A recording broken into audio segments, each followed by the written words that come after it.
जोधा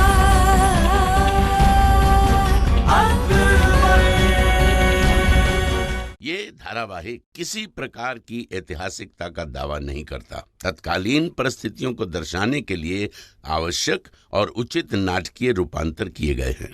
ऐतिहासिक रूप से जोधाबाई के स्थान पर हरकाबाई, हीर कुंवर जैसे नाम इतिहास में प्रचलित हैं। ये धारावाहिक किसी भी सामाजिक परंपरा और पारिवारिक संबंधों का ऐतिहासिक दावा नहीं करता है। इसका उद्देश्य किसी भी समुदाय की भावनाओं को ठेस पहुंचाना नहीं है। क्या मिर्जा हाकिम हरे हैं? जानते हो होशियार, उम्र में हमसे वो बहुत छोटे हैं। बचपन में हाकिम हमारे और जलाल के लिए खिलौना हुआ करते थे। हम सब मिलकर साथ में खूब खेला करते थे। ये आके मिर्जा कौन है अम्मी जान? सब खुश है कि वहाँ आ रहे हैं? शहंशाह के छोटे भाईजान हैं, रिश्ते में चाचा लगते हैं वो आप। तो क्या वो जल्दी आने वाले हैं? जी। फिर तो हमें भी अपने देवर के स्वागत के लिए प्रस्तुत होना चाहिए ना? आपका दूसरा बेटा आ रहा है। काश आज आप होते तो खुशी के मारे आपके कदम जमीन को न छूते।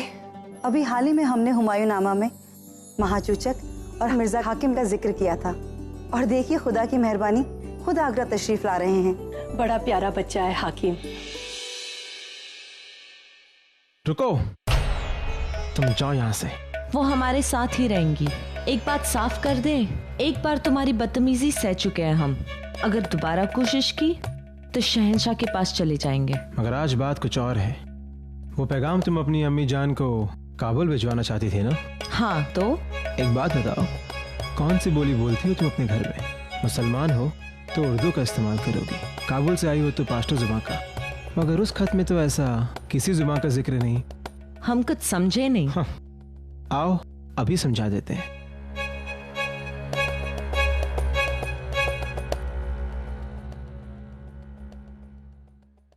का करूं मैं अम्मा जी का पहला लफ्ज, का मन नहीं लागत जी का माँ, अनबन मो से काहे जी का पहला लफ्ज।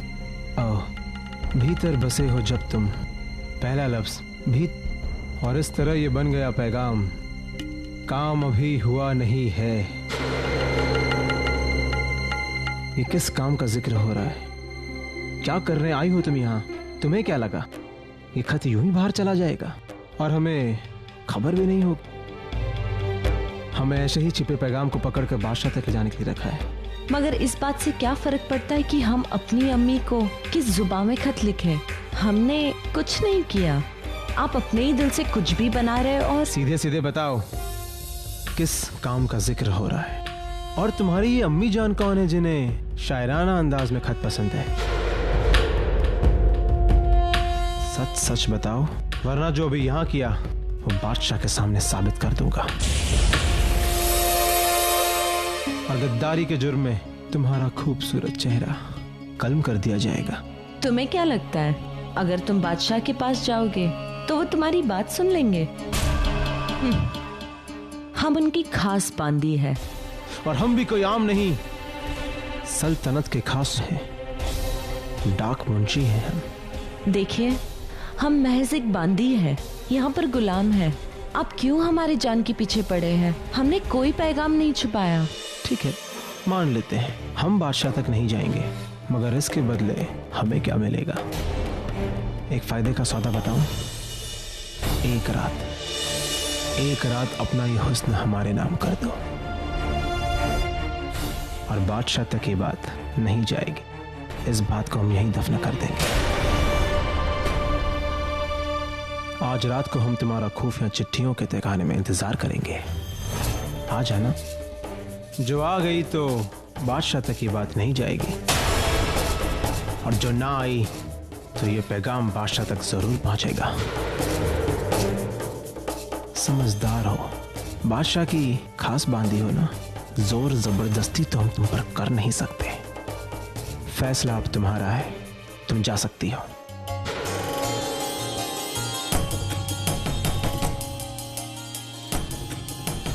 पैगाम ने हमारा काम बना दिया। जोधा बेगम, आपने रहीम को कहीं देखा है क्या? सारा दिन हमारे साथ लुका छुपी खेलते रहते हैं। अब ना जाने कहाँ जाके छुप गए हैं। आजकल दिन पर दिन रहीम बहुत नटखट होते जा रहे हैं। आप यहाँ बैठिए, हम किसी को भेजते हैं उन्हें ढूंढने के लिए। सुनो सुमित्रा, जरा देख कर आइए हमारे खाना कहाँ छिपे हुए हैं। वैसे एक बात कहें जोधा बेगम, आपकी जितनी तारीफ की जाए उतनी कम है। कल आपने मीना बाजार में शहंशाह को उनकी जिंदगी का सबसे नायाब तोहफा दिया, परंतु शहंशाह पर उसका कोई प्रभाव नहीं पड़ा। उन्हें अपना चित्र अधिक अच्छा लगा, तभी तो उस बेनजीर को उन्होंने पुरस्कार दे दिया। पालना दिया था हमने उनको शुभकामनाएं देने के लिए, परंतु हमारी शुभकामना के आगे अपने अहंकार को उन्होंने अधिक महत्व दिया। इस बात को अपने दिल पर मत लीजिए, क्योंकि आपने शहंशाह को इस मुगल सल्तनत के आने वाले वारिस की दुआ दी है। आप देखिएगा, ये दुआ जल्द ही कबूल होगी। आपका दिया हुआ तोहफा सच साबित करेंगे खुदा, और हम भी दुआ करेंगे कि आप 2 से 3 जल्द ही हो जाएं। लगता है आप गणित में कमजोर हैं सलीमा बेगम। 2 को 3 होने से पहले 2 को 1 होना पड़ता है। सही कहा आपने जोधा बेगम, 2 को 3 होने से पहले 2 को 1 होना जरूरी है। लेकिन इस 2 का 1 होने के लिए शौहर से ज्यादा जिम्मेदारी बीवी की होती है। अपने शौहर को कैसे पाना है, उसको कैसे जीतना है, उसकी शख्सियत को अपने में कैसे एक करना है, इसकी जिम्मेदारी बीवी की होती है जोधा बेगम। आप गणित में बहुत होशियार हैं ना, तो आपके लिए तो ये सवाल हल करना और भी आसान होना चाहिए, क्योंकि मोहब्बत, रिश्ते और एतबार का गणित बहुत आसान होता है जोधा बेगम। आपसे बात करके हमें बहुत अच्छा लगता है सलीमा बेगम। हर बार कुछ नया जानने को, कुछ नया सीखने को मिलता है। एक बात और कहें जोधा बेगम, गुस्सा वक्त से बड़ा नहीं होता। आप देखिएगा, शहंशाह का गुस्सा भी जल्द ही दूर हो जाएगा। आपके लिए उनकी बेरुखी, उनके लिए आपका गुस्सा जल्द दूर हो जाएगा। हम दुआ करेंगे सब सही हो जाए। अब हमें इजाजत दीजिए, वरना रहीम ऐसे ही खेलता रहेगा। खुदा हाफिज। जी प्रणाम।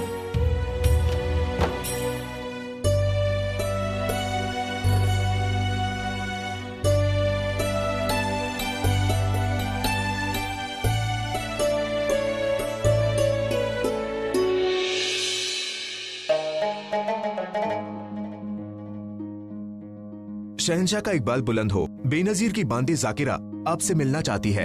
आने दो उन्हें, हम नहीं उन्हें बुलाया है।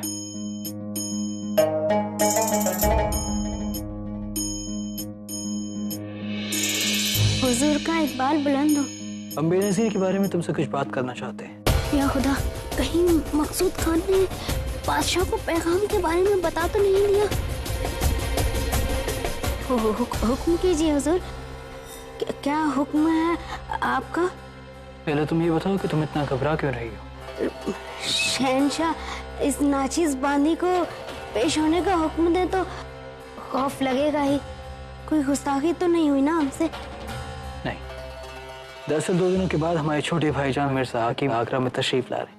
उनके इस्तकबाल के जश्न में हम चाहते हैं कि बेनजीर अपने हुनर से महफिल को रोशन करते हैं। खुदा का शुक्र है कि आज रात नहीं आ रहे। अब 2 दिन में तो ठीक हो ही जाएंगी। वो ठीक हो जाएंगी मतलब? हमने आज सुबह तो उनसे बात की थी, तब तक सब ठीक था। वो आपके पाँव में जख्म लगा इसलिए ये सुनकर चली आई थी, वरना तबीयत तो कल रात से नासाज है उनकी। बहुत तेज बुखार है। हमने दवा कर दी है। इंशाल्लाह 2 दिन में ठीक होकर महफिल में जरूर पेश होंगी। उन तक हमारा पैगाम पहुंचा दीजिएगा, उन्हें कह दीजिएगा कि अपनी तबीयत का ख्याल रखें। जो हुक्म हुजूर। खुदा हाफिज।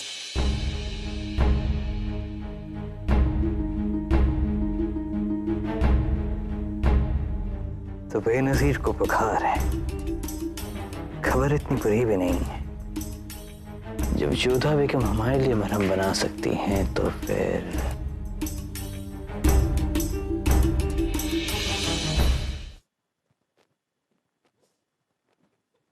ये क्या बदतमीजी है जाविदा? हमने आपके लिए पैगाम भेजा था कि आप हमसे तुरंत आकर हमारे हुजरे में मिली, और आप नहीं आई। इसका क्या मतलब समझे हम? कि अब आपसे मिलने के लिए हमें खुद आपके हुजरे में आना होगा? ऐसा नहीं है अम्मी जान, दरअसल हम बाहर नहीं निकल सकते, इसीलिए नहीं आ पाए। आप और बाहर नहीं निकल सकती? वही जो पूरा दिन बिना किसी काम के महल में यहाँ वहाँ घूमती रहती हैं, वो बाहर नहीं निकल सकती, इसीलिए आप हमसे मिलने नहीं आई, ये कहना चाह रही हैं आप? और ये पल्लू क्यों लटकाया है अपने चेहरे पर? हटाइए इसे। नहीं अम्मी जान। जाविदा, हमने कहा ये पल्लू हटाइए अपने चेहरे से। जाविदा, अपना पल्लू हटाइए हमसे। क्या अल्लाह? अम्मी जान, जाविदा आप ही बहू। कैसे? वो हम ना बेनजीर जैसे खूबसूरत बनना चाहते थे और हमने लेप लगाया तो उसका ये नतीजा निकला। अगर हम ऐसा चेहरा लेके बाहर जाते तो लोग तो यही कहते ना कि माँ मंगा की बहू इतनी बदसूरत हो गई। लेकिन जाविदा, हकीम साहिबा के पास चली जाती अहमक। ओहो अम्मी जान, उसके लिए भी तो बाहर निकलना पड़ता ना।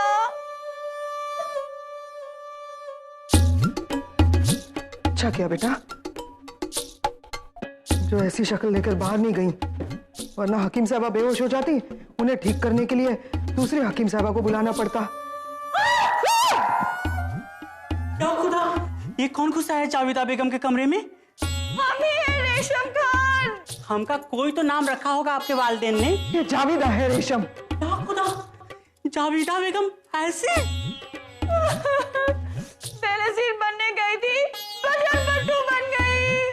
अम्मी जान, अब क्या होगा? हम कुछ करते हैं। हाँ जाविदा, मुंह बंद रखो। रेशम जाओ और हकीम साहिबा को बुला कर लेकर आओ। जाओ हकीम साहिबा को बुला कर लेकर आओ। बेवकूफ, आपने रेशम बेवकूफ।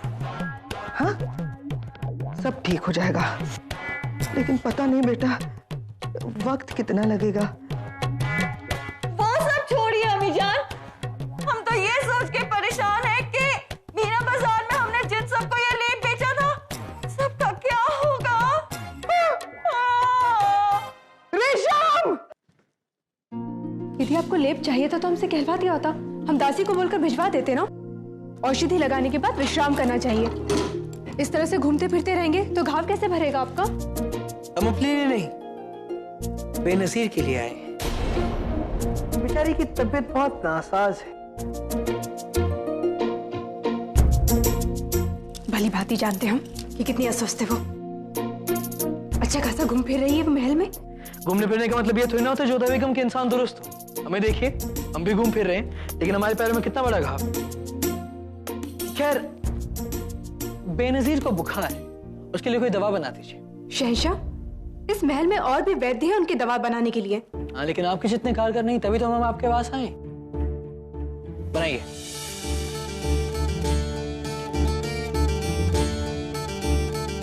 ठीक है, आप जाइए, हम औषधि बनाकर भिजवा देंगे। हम यही रहेंगे, क्या पता आप इसमें कुछ मिला दे। रेवा, तुलसी, पिपली, हरड़ और लौंग लेकर आना, और हाँ, साथ में खरल भी लेकर आओ कूटने के लिए।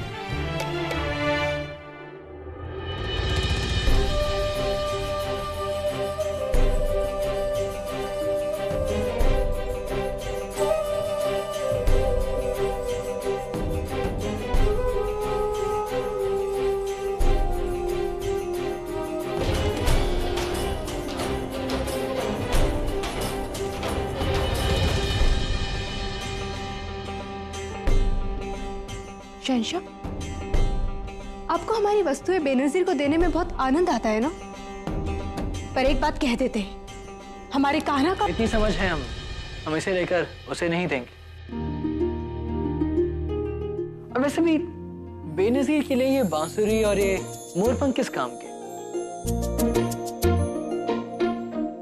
रेवा, जड़ी बूटियां लेकर आई कि नहीं तुम? देखिए, दवा एकदम असरदार बनाइएगा, कोई कसर मत छोड़िएगा। वैसे बड़ी चिंता है ना आपको अपनी बेनजीर की? बेशक, हमारी बहुत खास है। हम चाहते हैं कि वो हर हाल में दुरुस्त हो जाए। हाँ, तो शांति से बैठे रहिए, औषधि बनाने में समय लगता है। कोई बात नहीं, वक्त है हमारे पास, हम इत्मीनान रखेंगे। हम खुद ये दवा ले जाकर बेनजीर को देंगे और फिर आराम से सोएंगे। और हाँ, हम तो आपको बताना भूल ही गए, हमारे सौतेले भाई काबुल से तशरीफ ला रहे। तो क्या कहते हैं आपकी जुबान में? देवर है हमारा आदेश है कि आप उनके स्वागत के लिए उपस्थित हो।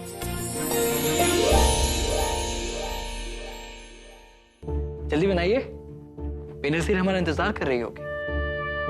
बनाइए बनाइए, मुंह क्या देख रही हैं, बनाइए।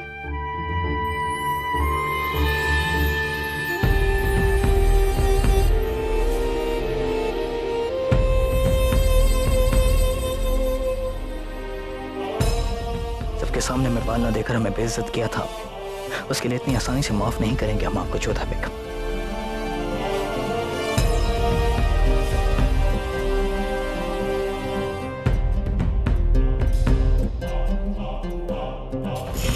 लीजिए लीजिए।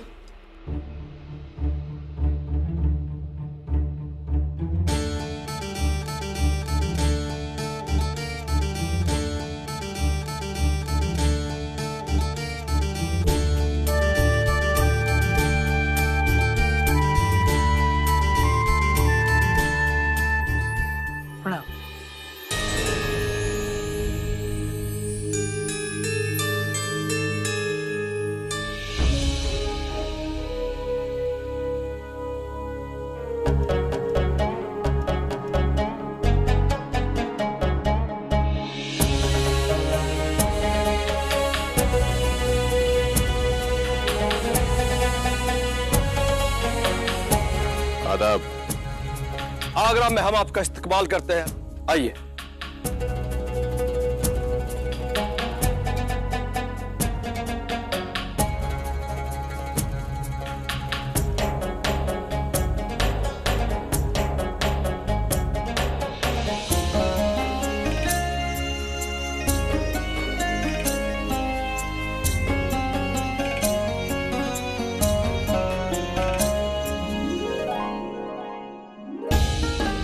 आदाब बड़ी अम्मी जान। खुशामदीद हाकिम, जीते रहो। बहुत खुशी हुई है। हमें भी आपसे मिलके बहुत खुशी हुई अम्मी जान। हाकिम मिर्जा का आगरा में इस्तकबाल हो। आदाब महामंगा। अम्मी जान ने आपको सलाम फरमाया है। आपकी अम्मी जान को हमारी ओर से वालेकुम अस्सलाम कहिएगा। शहंशाह को छोटे भाई का आदाब। छोटे भाईजान सलाम के साथ साथ गले भी लगा करते हैं।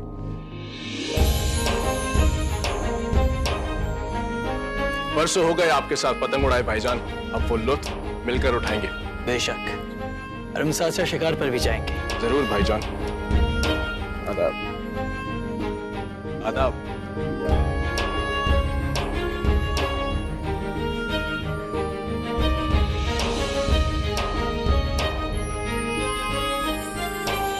अरे ये आप क्या कर रहे थे? राजवंशियों में बड़े भाभी के पांव छुए जाते हैं और इस परंपरा से हम बखूबी वाकिफ हैं भाभी जान।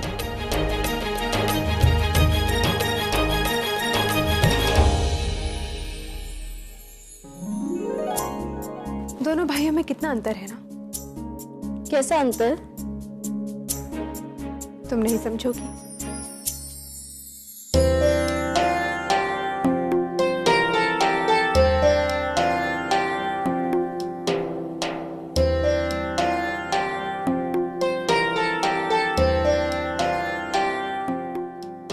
आदाब जोधा बेगम। प्रणाम सलीमा बेगम, बैठिए।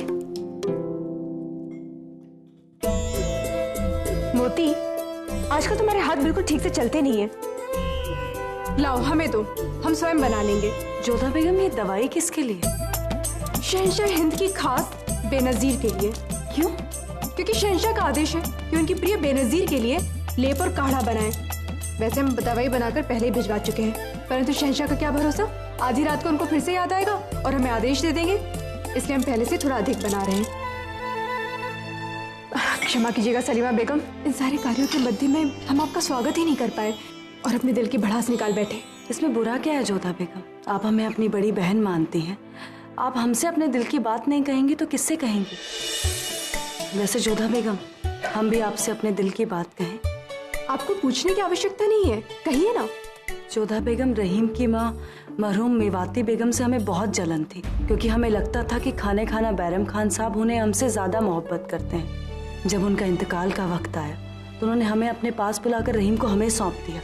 तब हमने उनसे पूछा भी कि हम तो आपसे इतना जलते हैं और रहीम को आप हमें सौंप रही हैं। जानती हैं जोधा बेगम, उन्होंने उस वक्त भी मुस्कुराते हुए हमसे कहा कि सलीमा बेगम, आपकी हमारे लिए जलन नहीं बल्कि खाने खाना साहब के लिए आपकी मोहब्बत है।